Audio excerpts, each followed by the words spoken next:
अब जब हमने हार्डवेयर लैंडस्केप का एक बर्ड्स आई टूर ले लिया है, तो अब अपनी आस्तीनें चढ़ाने और कुछ कोड लिखने का समय आ गया है। अगर आपने पिछले कुछ चैप्टर्स कूडा C++ लिखने में बिताए हैं, तो हो सकता है कि आप थोड़ा थियोरिटिकल विहिप्लेश महसूस कर रहे हों। आप शायद पूछ रहे हों कि क्या मुझे सिर्फ एक AMD GPU पर रन करने के लिए थ्रेड ब्लॉक्स, शेयर्ड मेमोरी और वार्प शफल्स के बारे में जो कुछ भी मैंने सीखा है, उस सबको फेंकना होगा। इसका छोटा जवाब एक जोरदार ना है। AMD ने शुरुआत में ही ये पहचान लिया था कि NVIDIA का कूडा पैराडाइम पैरेलल प्रोग्रामिंग के लिए डी फैक्टो स्टैंडर्ड बन चुका था। हजारों डेवलपर्स और एंटरप्राइज ऑर्गेनाइजेशंस से एक बिल्कुल ही अनजान API में शुरुआत से लाखों लाइंस का हाई परफॉर्मेंस C++ फिर से लिखने की उम्मीद करना एक नॉन स्टार्टर था। इसे सॉल्व करने के लिए AMD ने हिप इंट्रोड्यूस किया, जिसका मतलब heterogeneous compute interface for portability है। इस सेक्शन में हम ब्रेक डाउन करने जा रहे हैं कि हिप वास्तव में अंडर द हुड क्या है। हर कोर कूडा प्रिमिटिव को उसके हिप काउंटरपार्ट से मैप करेंगे। ये जांचेंगे कि माइक्रो आर्किटेक्चरल डिफरेंसेस जैसे 64 थ्रेड वेवफ्रंट्स, 32 थ्रेड वार्प्स आपको कहां परेशान कर सकते हैं अगर आप सावधान नहीं हैं और असली ड्यूल प्लेटफॉर्म C++ कर्नेल्स लिखेंगे। हिप क्या है और ये क्या नहीं है। इससे पहले कि हम कोड को देखें, मुझे एक कॉमन मिसकंसेप्शन को साफ करने दीजिए जो कई डेवलपर्स को कंफ्यूज करता है जब वे पहली बार हिप का सामना करते हैं। हिप कोई इम्यूलेशन लेयर नहीं है और न ही ये कोई इंटरप्रेटर है। जब आप हिप C+ कोड लिखते हैं, तो आपकी कॉल्स को ऑन द फ्लाई कन्वर्ट करने वाली, कोई परफॉर्मेंस छीनने वाली रनटाइम ट्रांसलेशन लेयर नहीं होती है। हिप एक पतली C++ रनटाइम API और कर्नल लैंग्वेज लेयर है जो टारगेट नेटिव प्लेटफॉर्म्स के ऊपर बैठती है। यह डायग्राम एक यूनिफाइड C++ और हिप सोर्स फाइल के कंपाइलेशन वर्कफ्लो को दिखाता है। हिप कंपाइलर का यूज करके कोड टारगेट हार्डवेयर प्लेटफॉर्म के बेसिस पर ब्रांच होता है। AMD सिस्टम्स के लिए यह AMD इंस्टिंक्ट या रेडियन ग्राफिक्स प्रोसेसिंग यूनिट्स पर रन करने के लिए ROCm ड्राइवर और LLVM इंजन के जरिए रूट होता है। NVIDIA सिस्टम्स के लिए यह NVIDIA H100 या ब्लैकवेल ग्राफिक्स प्रोसेसिंग यूनिट्स पर रन करने के लिए कूडा ड्राइवर और NVCC कंपाइलर टूलचेन के जरिए रूट होता है। जब आप AMD के कंपाइलर रैपर HipCC का यूज करके एक हिप एप्लीकेशन को कंपाइल करते हैं, तो यह आपके टारगेट प्लेटफॉर्म कॉन्फ़िगरेशन को देखता है।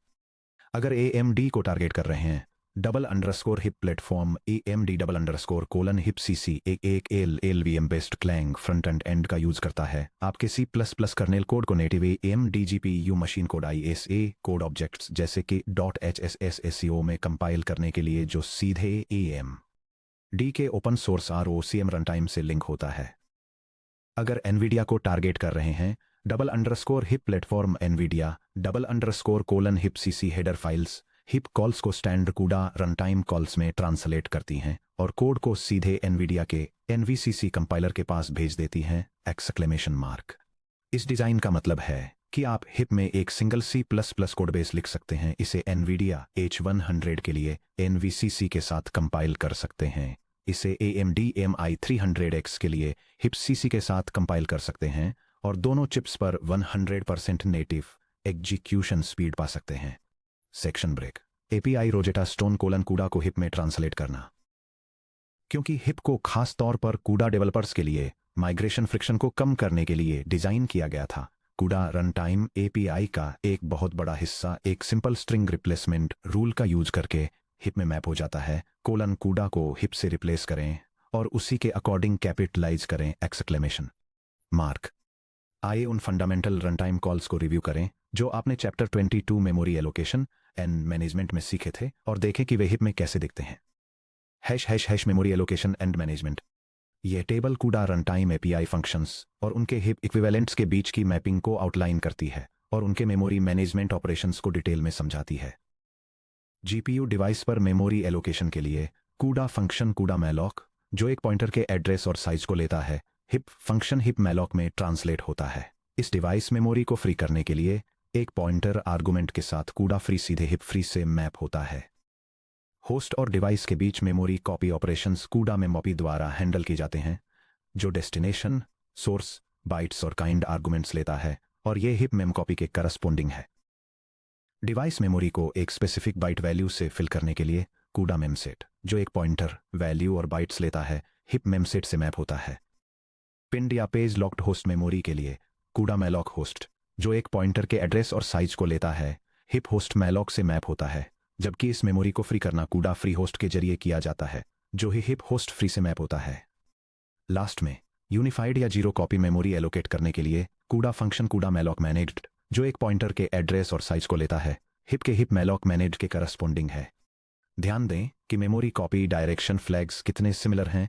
Colon CUDA mem copy host 2 device से HIP mem copy host 2 device बनता है। CUDA mem copy device 2 host से HIP mem copy device 2 host बनता है। CUDA mem mem copy device 2 device से HIP mem copy device 2 device बनता है, और कूडा मेम कॉपी डिफॉल्ट से हिप मेम कॉपी डिफॉल्ट बनता है। Hash hash hash error handling बिल्कुल वैसे ही काम करती है जैसी आप उम्मीद करेंगे। Backtick CUDA error underscore T backtick को backtick HIP error underscore T backtick से बैकटिक कूडा सक्सेस बैकटिक को बैकटिक हिप सक्सेस बैकटिक से, और backtick CUDA get error string open parenthesis close parenthesis backtick को backtick HIP get error string open parenthesis close parenthesis backtick से replace करें। यहाँ एक standard memory allocation और check pattern का साइड बाय साइड कंपैरिजन दिया गया है कोलन। यह कोड कंपैरिजन दिखाता है कि एनवीडिया के कूडा और AMD के हिप दोनों फ्रेमवर्क्स का इस्तेमाल करके GPU मेमोरी कैसे एलोकेट करते हैं। यह एक फ्लोटिंग पॉइंट एरे के लिए डिवाइस मेमोरी रिक्वेस्ट करने और किसी भी एलोकेशन फेलियर को कंसोल पर रिपोर्ट करने के लिए एरर हैंडलिंग करने का स्टेप बाय स्टेप प्रोसेस दिखाता है। अगर आप कूडा मेमोरी मैनेजमेंट को समझते हैं तो आप पहले से ही हिप मेमोरी मैनेजमेंट का 90% समझते हैं। Section break, kernel launch mechanics और थ्रेड बिल्ट-इन्स। जब हम GPU कर्नेल के अंदर जाते हैं तो हम थ्रेड इंडेक्सिंग लॉजिक कैसे लिखते हैं क्वेश्चन मार्क। चैप्टर 21 में हमने एनवीडिया के बिल्ट इन वेक्टर वेरिएबल्स जैसे thread IDX, block IDX, block dim और ग्रिड डिम का इस्तेमाल करके ग्रिड और थ्रेड इंडेक्सिंग को मास्टर करने में काफ़ी समय बिताया। थ्रेड इंडेक्सिंग बिल्ट-इन्स हिप में AMD ऐसे बिल्ट इन आइडेंटिफायर्स प्रोवाइड करता है जो सीधे कूडा से मैप होते हैं। मॉडर्न हिप C++ में आप हिप CC के साथ कंपाइल करते समय अपने कर्नल कोड में बिल्कुल वही कूडा नाम आम इस्तेमाल कर सकते हैं, जैसे thread IDX.X, block IDX.X etcetera, क्योंकि AMD उन्हें स्टैंडर्ड हिप हेडर फाइल्स में डिफाइन करता है। हालांकि अंडर द हुड या जब स्ट्रिक्ट लेगेसी हिप कोड लिख रहे हों तो ये वापस हिप स्पेसिफिक एलियासेस से मैप होते हैं। यह टेबल कूडा एग्जीक्यूशन वेरिएबल्स की उनके हिप नेटिव आइडेंटिफायर्स के साथ मैपिंग को आउटलाइन करती है, जिसमें उनके डेटा टाइप्स और डिस्क्रिप्शंस भी शामिल हैं। फर्स्ट, कूडा वेरिएबल थ्रेड इंडेक्स.x, जो करंट थ्रेड ब्लॉक के अंदर थ्रेड इंडेक्स को रिप्रेजेंट करता है। Hip identifiers hip thread index underscore x या थ्रेड इंडेक्स.x x से मैप होता है और इसे अनसाइंड इंटीजर 3 या इंटीजर के रूप में टाइप किया जाता है। सेकंड, ग्रिड के अंदर ब्लॉक इंडेक्स को कूडा में ब्लॉक इंडेक्स.x द्वारा रिप्रेजेंट किया जाता है, जो hip block index underscore x या ब्लॉक इंडेक्स.x से मैप होता है और इसे भी अनसाइंड इंटीजर 3 या इंटीजर के रूप में टाइप किया जाता है। थर्ड, थ्रेड ब्लॉक के डायमेंशंस कूडा वेरिएबल ब्लॉक डायमेंशन.x द्वारा दिए गए हैं, जो hip block dimension underscore x या ब्लॉक डायमेंशन.x से मैप होते हैं, जिसका टाइप डायमेंशन 3 या इंटीजर होता है। लास्टली, ग्रिड डायमेंशंस को कूडा वेरिएबल ग्रिड डायमेंशन.x द्वारा रिप्रेजेंट किया जाता है, जो hip grid dimension underscore x या ग्रिड डायमेंशन.x से मैप होता है, जिसमें डायमेंशन 3 या इंटीजर टाइप का यूज किया जाता है। Launch syntax triple angle brackets versus HIP launch kernel GGL। Host code से कर्नल्स लॉन्च करने के लिए हिप 2 ऑप्शंस सपोर्ट करता है। Option A, triple angle bracket syntax. Triple angle brackets HIP CC के modern versions natively standard CUDA kernel launch syntax को support करते हैं। आप लिख सकते हैं, यह कूडा स्टेटमेंट एक parallel graphics processing unit kernel को लॉन्च करता है, जो इनपुट आर्गुमेंट्स को प्रोसेस करने के लिए grid layout, thread organization, shared memory allocation और एग्जीक्यूशन स्ट्रीम को कॉन्फ़िगर करता है। इससे मौजूदा होस्ट साइड डिस्पैच कोड को पोर्ट करना आसान हो जाता है। Option B, the X subset HIP launch kernel GGL macro. पुराने हिप कोड बेसिस में या ऐसी सिचुएशंस में जहां बिना कस्टम लैंग्वेज पार्सर एक्सटेंशंस के strict C++ standard syntax compliance की ज़रूरत होती है, वहां आप explicit hip launch kernel GGL macro को इस्तेमाल होते हुए देखेंगे। यह स्निपेट दिखाता है कि heterogeneous compute interface for portability framework का यूज करके ग्राफिक्स प्रोसेसिंग यूनिट पर पैरेलल प्रोसेसिंग कर्नेल को कैसे लॉन्च किया जाता है। यह एग्जीक्यूशन और ब्लॉक डायमेंशंस को कॉन्फ़िगर करता है, डायनेमिक शेयर्ड मेमोरी एलोकेट करता है ऑपरेशन को एक स्पेसिफिक एग्जीक्यूशन स्ट्रीम में असाइन करता है और कर्नेल फंक्शन को एग्जीक्यूट करने के लिए जरूरी आर्गुमेंट्स पास करता है। दोनों फॉर्म्स कंपाइल होकर बिल्कुल सेम जीपीयू डिस्पैच कमांड्स में बदल जाते हैं। Section break. Deep dive warps versus wavefronts, the 32 versus 634 micro architectural trap. अब तक कूडा से हिप में कोड पोर्ट करना काफी सिंपल लगता है, लगभग एक ग्लोबल सर्च और रिप्लेस ऑपरेशन की तरह। अब चलिए उस एरिया में कदम रखते हैं जहां सीधे सीधे पोर्टिंग करने से बारीक करेक्टनेस, बग्स या अनएक्सपेक्टेड परफॉर्मेंस ड्रॉप्स हो सकते हैं, जैसे execution group size. Chapter 23 warp execution mechanics में हमने सीखा कि एनवीडिया जीपीयू थ्रेड्स को 32 के सिंक्रोनाइज्ड लॉकस्टेप ग्रुप्स में एग्जीक्यूट करते हैं, जिन्हें वार्प्स कहा जाता है। कई कूडा ऑप्टिमाइजेशंस इस हार्डवेयर कांस्टेंट पर रिलाई करते हैं, जैसे ये मानकर चलना कि इंट्रा वार्प रिडक्शंस 32 थ्रेड्स में चलते हैं। फुल वार्प मास्क ऑपरेशंस के लिए 0FF जैसे वार्प मास्क लिटरल्स को हार्ड कोड करना और वार्प स्ट्राइडेड प्रोसेसिंग के लिए लूप स्टेप साइज को 32 पर हार्ड कोड करना। AMD CDNA wave 64 versus Nvidia warp 32। AMD data centre architectures CDNA 1, 2 और 3, जो इंस्टिंक्ट MI 100, MI 200 और MI 300 सीरीज को पावर देते हैं, थ्रेड्स को लॉक स्टेप ग्रुप्स में प्रोसेस करते हैं, जिन्हें वेवफ्रंट्स कहा जाता है, और डिफ़ॉल्ट रूप से एक AMD CDNA वेवफ्रंट में 64 थ्रेड्स होते हैं। यह डायग्राम कंपेयर करता है कि कैसे different graphics processing unit architectures अपने पैरेलल एग्जीक्यूशन थ्रेड्स को ग्रुप करते हैं, ये दिखाते हुए कि एनवीडिया थ्रेड्स को 32 के ग्रुप्स में ऑर्गेनाइजर करता है, जबकि AMD का CDNA आर्किटेक्चर उन्हें 64 के बड़े सेट्स में ग्रुप करता है। एज या गेमिंग आर्किटेक्चर RDNA के लिए warning. AMD RDNA consumer architectures RX 6000 या 7000 सीरीज पर GPU रजिस्टर एलोकेशन और इंस्ट्रक्शन पाइपलाइन कंस्ट्रेंट्स के आधार पर या तो वेव 32 या वेव 64 मोड में एग्जीक्यूट कर सकता है। अगर आपका कोड थ्रेड ग्रुप साइज के रूप में 32 को हार्ड कोड करता है, तो ये AMD CDNA डिवाइस पर रन हो सकता है, लेकिन वेवफ्रंट का केवल आधा हिस्सा थ्रेड्स 0 से 31 ही वार्प लेवल ऑपरेशंस में पार्टिसिपेट करेगा, जबकि थ्रेड्स 32 से 63 को इग्नोर कर दिया जाता है या वे इनवैलिड लॉजिक एग्जीक्यूट करते हैं। The dynamic warp size variable. Cross platform hip code लिखने के लिए कभी भी 32 को हार्ड कोड न करें। हिप कर्नल्स के अंदर वार्प साइज नाम का एक डायनेमिक एग्जीक्यूशन वेरिएबल प्रोवाइड करता है और एक preprocessor compile time property HIP warp size भी देता है। एनवीडिया हार्डवेयर पर वार्प साइज 32 इवैल्यूएट होता है। AMD CDNA हार्डवेयर पर वार्प साइज 64 इवैल्यूएट होता है। AMD RDNA हार्डवेयर पर वार्प साइज कंपाइलेशन मोड के आधार पर 32 या 64 इवैल्यूएट होता है। Warp shuffle primitives _shuffle down sync _। आइए देखें कि कूडा और हिप के बीच वार्प शफल इंस्ट्रक्शंस कैसे बदलते हैं। कूडा में डाइवर्जेंट ब्रांचेस में अनडिफाइंड बिहेवियर को रोकने के लिए वार्प शफल्स को एक 32 बिट एग्जीक्यूशन मास्क पैरामीटर की जरूरत होती है। ये GPU प्रोग्रामिंग एग्जाम्पल कूडा में एक वार्प शफल ऑपरेशन को डेमोन्स्ट्रेट करता है, जहां एक एग्जीक्यूशन ग्रुप के सभी 32 थ्रेड्स वैल्यूज को एक स्पेसिफिक ऑफसेट से नीचे शिफ्ट करके डेटा एक्सचेंज करते हैं। हिप में AMD शफल ऑपरेशंस के क्रॉस प्लेटफॉर्म वर्जन्स प्रोवाइड करता है।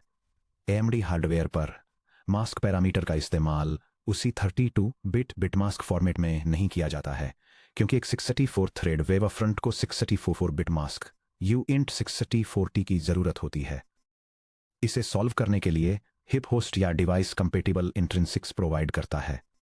यह cross platform GPU programming snippet HIP framework का यूज करके एक वार्प शफल ऑपरेशन को इलस्ट्रेट करता है, जो हार्डवेयर के नेटिव वार्प साइज के बेसिस पर एग्जीक्यूशन स्टेप साइजेस को ऑटोमेटिकली एडजस्ट करता है। या इससे भी बेहतर, हिप के सिंप्लीफाइड नॉन सिंक वेरिएंट्स या कस्टम एब्स्ट्रैक्शंस का इस्तेमाल करें, जब कंट्रोल फ्लो द्वारा वेवफ्रंट में थ्रेड सिंक्रोनाइजेशन की गारंटी दी गई हो। Section break 5 walk through writing a portable intra wave reduction kernel. चलिए इन कॉन्सेप्ट्स को एक साथ रखकर एक प्रैक्टिकल रियल वर्ल्ड एग्जाम्पल बनाते हैं, एक पैरेलल वेक्टर रिडक्शन कर्नल। हम HIPC++ में एक single block level reduction kernel लिखेंगे जो एक एरे का सम कैलकुलेट करता है। हम इसे पैरेलल वार्प या वेवफ्रंट रिडक्शन स्वीप्स का यूज करके स्ट्रक्चर करेंगे ताकि ये 32 थ्रेड एनवीडिया जीपीयू और 64 थ्रेड एएमडी जीपीयू दोनों पर सेफली और एफिशिएंटली रन करे। Source code hip underscore vector underscore reduction dot hip. ये C++ प्रोग्राम एक हाईली पैरेलाइज्ड वेक्टर रिडक्शन परफॉर्म करने के लिए heterogeneous compute interface for portability या हिप फ्रेमवर्क का यूज करता है, जो 16 million single precision floating point numbers वाले एक मैसिव डेटासेट का टोटल सम कैलकुलेट करता है। एप्लीकेशन की शुरुआत होस्ट प्रोसेसर पर डेटासेट को इनिशियलाइज करने और ग्राफिक्स प्रोसेसर पर मेमोरी एलोकेट करने से होती है। इसके बाद इनपुट डेटा को ग्राफिक्स कार्ड में ट्रांसफर किया जाता है, जहां एक पैरेलल कंप्यूटिंग कर्नल लॉन्च किया जाता है। जीपीयू के अंदर थ्रेड्स एक ग्रिड स्ट्राइड लूप का यूज करके आपस में मिलकर एरे के सेगमेंट्स का सम करते हैं। एक ही एग्जीक्यूशन वेव या वार्प के अंदर threads fast hardware register shuffling का यूज करके अपनी वैल्यूज को क्विकली कंबाइन करते हैं। हर वेव से मिलने वाले पार्शियल सम्स को शेयर्ड मेमोरी में स्टोर किया जाता है और हर थ्रेड ब्लॉक के लिए एक सिंगल सम प्रोड्यूस करने के लिए उन्हें आगे और रिड्यूस किया जाता है। इन ब्लॉक लेवल सम्स को वापस होस्ट सीपीयू में कॉपी किया जाता है, जहां उन्हें एक फाइनल टोटल सम में एग्रीगेट किया जाता है। फाइनली एक्यूरेसी इंश्योर करने के लिए प्रोग्राम कैलकुलेटेड सम को एक्सपेक्टेड मैथमेटिकल रिजल्ट के साथ वेरीफाई करता है और एलोकेटेड हार्डवेयर मेमोरी को रिलीज कर देता है। पोर्टेबल कर्नल कोड के की highlights hardware agnostic reduction wave reduce sum. ध्यान दें कि कैसे offset warp size divided by 2 से शुरू होता है। अगर एनवीडिया के लिए कंपाइल किया जाए तो ये 32 डिवाइडेड बाई 2 इक्वल टू 16 पर इनिशियलाइज होता है। अगर एएमडी इंस्टिंक्ट MI300X के लिए कंपाइल किया जाए तो ये 64 डिवाइडेड बाई 2 इक्वल टू 32 पर इनिशियलाइज होता है। लूप सिलिकॉन की एग्जीक्यूशन विड्थ से मैच करने के लिए ऑटोमेटिकली स्केल हो जाता है। Safe wave division wave ID calculation in wave ID equal to TIID divided by warp size ये गारंटी देता है कि हम शेयर्ड मेमोरी एरे बफर्स में स्पेशल इंडाइसेस को कभी हार्ड कोड न करें। Explicit API checking HIP check macro काम करता है, चाहे बैकएंड टारगेट एनवीडिया कूडा हो या AMD ROCm।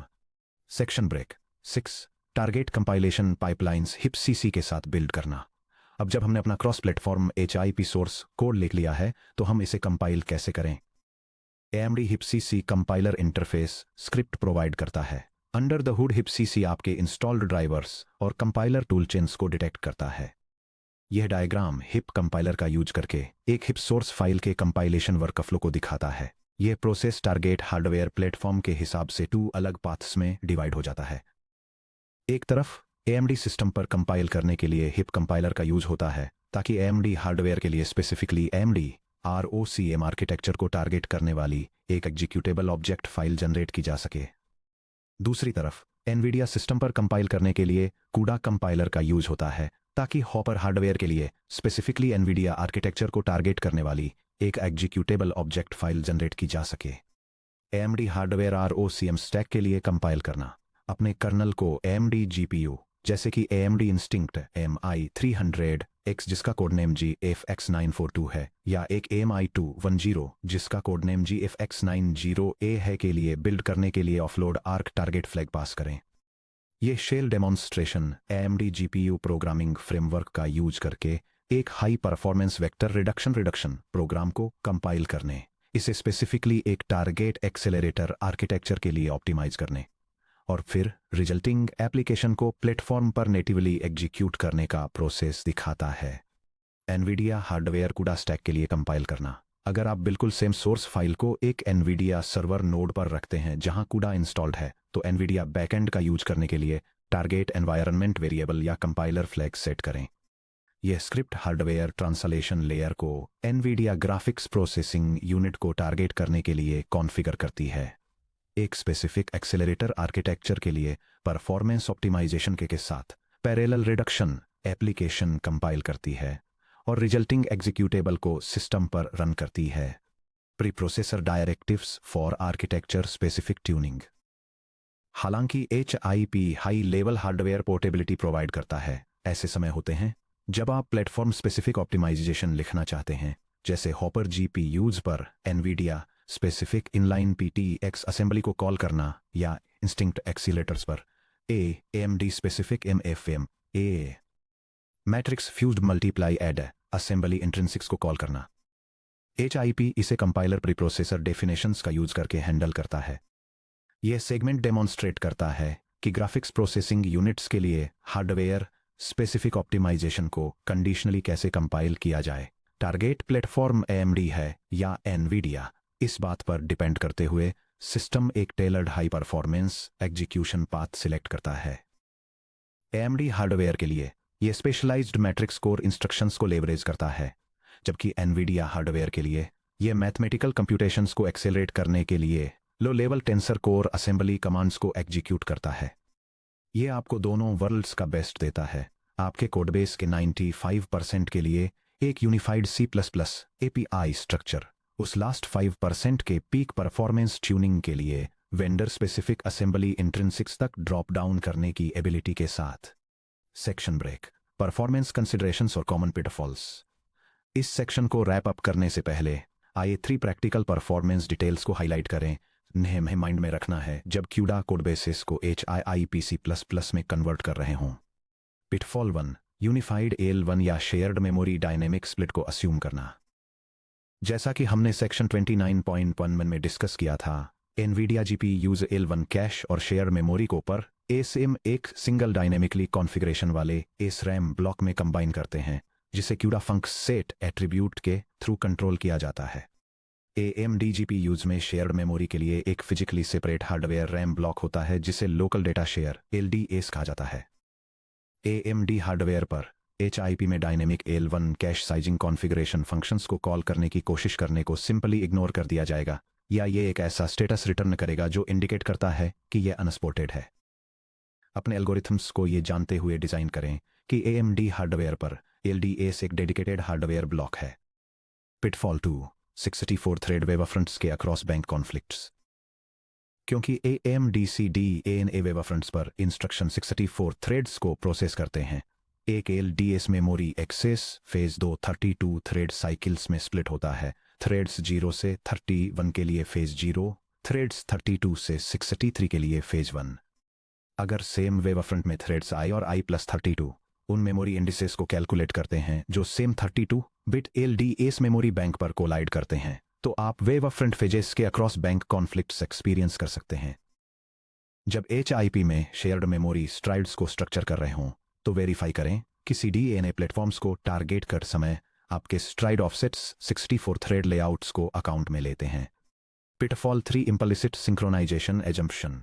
CUDA में डेवलपर्स कभी भी ये मानकर कोड लिखते हैं कि 32 टू थ्रेड वार के अंदर के थ्रेड्स बिना किसी एक्सप्लिसिट सिंक्रोनाइजेशन प्रिमिटिव्स के नॉन डाइवर्जेंट एग्जीक्यूशन पाथ्स में इम्प्लिसिटली सिंक्रोनाइज्ड होते हैं। AMD हार्डवेयर पर कंट्रोल फ्लो शेड्यूलिंग और इंस्ट्रक्शन पाइपलाइन इश्यू रेट्स काफ़ी अलग होते हैं। हमेशा explicit synchronisation functions sync threads का यूज करें जब भी किसी एक थ्रेड द्वारा शेयर्ड मेमोरी LDS में लिखा गया किसी दूसरे थ्रेड द्वारा रीड किया जाना हो, चाहे वे सेम एग्जीक्यूशन वेव में ही क्यों न हो। Section break, automated code base migration की तरफ बढ़ते हुए अब आप समझ गए हैं कि AMD HIP कैसे काम करता है, इसके runtime API mappings, thread built ins, execution group differences, warp size, dual compiler workflow और performance considerations. Manually CUDA malloc को HIP मैलॉक में बदलना और वार्प साइज लॉजिक को एडजस्ट करना छोटे कर्नल्स या लर्निंग एक्सरसाइजेज के लिए अच्छा काम करता है। लेकिन क्या होगा अगर आपको एक बहुत बड़े कमर्शियल एंटरप्राइज कोडबेस को माइग्रेट करने का काम दिया जाए, जिसमें सैकड़ों हजारों लाइंस के complex CUDA C++, custom headers और थर्ड पार्टी यूटिलिटी डिपेंडेंसीज हों? इसे हाथ से करने में महीनों का थकाऊ और एरर प्रोन रिफैक्टरिंग का काम लगेगा। फॉर्चुनेटली आपको इसे हाथ से करने की जरूरत नहीं है। अगले section 29.3, using hipify clang to translate NVIDIA CUDA utilities automatically to AMD HIP C++ में हम ऐसे ऑटोमेटेड रिफैक्टरिंग टूल्स को एक्सप्लोर करेंगे जो कुछ ही सेकंड्स में बड़े CUDA कोड बेसेस को स्कैन, कन्वर्ट और क्लीन HIP C++ में ट्रांसलेट कर सकते हैं।